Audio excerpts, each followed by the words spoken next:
Budget సమావేశాల్లో ఖచ్చితంగా SC ఎస్సీల జనాభా ప్రాతిపదికన నిధులు కేటాయించి వాళ్ళ అభివృద్ధికి తోడ్పడాలని, అలాగే ఎస్సీ ఎస్టీలపై జరుగుతున్న దాడుల్ని ఖండించాలని కూడా ఇండిపెండెంట్ లేబర్ పార్టీ మరియు దళిత గిరిజన హక్కుల పరిరక్షణ సమితి తరఫున మేము డిమాండ్ చేస్తూ ఈ సందర్భంగా మన రిటైర్డ్ జాయింట్ కలెక్టర్ ధర్నా ఉద్దేశం 24 జరగబోయేటువంటి బడ్జెట్ సమావేశాల్లో ఎస్సీ ఎస్టీలకి గత 15 ఏళ్ల నుండి కూడా బడ్జెట్ కేటాయించలేదు. ఆ కేటాయించకుండా ఒక అరకొరగా కేటాయించినప్పటికీ ఇతర పథకాలకి ఎస్సీ ఎస్టీలకి న్యాయంగా రావాల్సిన డబ్బుని ఇతర పథకాలకు మళ్లించడం జరిగింది. అందులో ముఖ్యమైనది ఏంటంటే ఈ ఎస్సీ ఎస్టీ పేదలకు కూడా ఈ సప్లై నిధుల ద్వారా భూమి కొనుగోలు పథకం అనేది ఒకటి ఉంది. ఆ భూమి కొనుగోలు పథకాన్ని కూడా నిర్వీర్యం చేసి రద్దు చేసి ఈరోజు ఎస్సీ ఎస్టీలని నిరక్షరాలుగా యాచకులుగా ఈ ప్రభుత్వాలు చేస్తూ ఉన్నవి. ఖచ్చితంగా దీనికి మూల్యం చెల్లించుకోవాల్సిన అవసరం ఉంది. నా పేరు దాస సుందరం, ఇండిపెండెంట్ లేబర్ పార్టీ రాష్ట్ర అధ్యక్షుడు.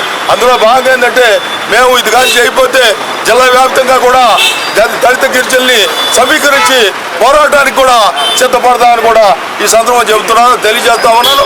ఇది అనంతరం ఇప్పుడు ఈ కార్యక్రమాన్ని అనంతరం మేము కార్యకర్తల ముఖ్యంగా పోయి కలెక్టర్ గారికి రిప్రజెంటేటివ్ జరుగుతుంది. ఏఆర్పిసి జిల్లా కార్యదర్శికి ఇప్పటికే నా పేరు మేడికొండ జార్జి, పల్లెటూరు పోరాట సమితి జిల్లా సహాయ కార్యదర్శి.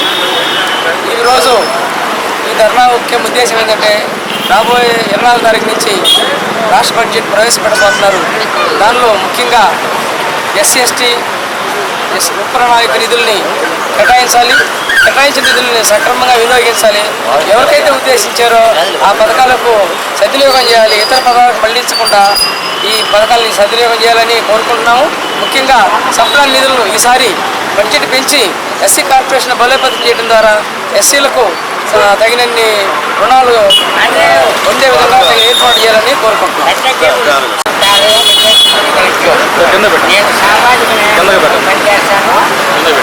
ఏ పార్టీ వాళ్ళని సామాజిక న్యాయం పనిచేస్తే వాళ్ళకి నా ఇప్పుడు వీళ్ళు ఈరోజు జాబులు అని చెప్పారు. 70 సంవత్సరాలు పూర్తి సంవత్సరం అవుతుంది మన దేశానికి. ఇప్పుడు కూడా దాడి చేయాలని సిగ్గుపడాలి. ఆ సిగ్గుపడే కార్యక్రమంలో భాగంగానే ఎవరు కూడా తెలివి రావాలా, అహంకారం ఉండకూడదు. ప్రశాంతంగా జనాంతరం మననుకోవాలని మనం ఆలోచన చేస్తే జాబులు పెరగదు.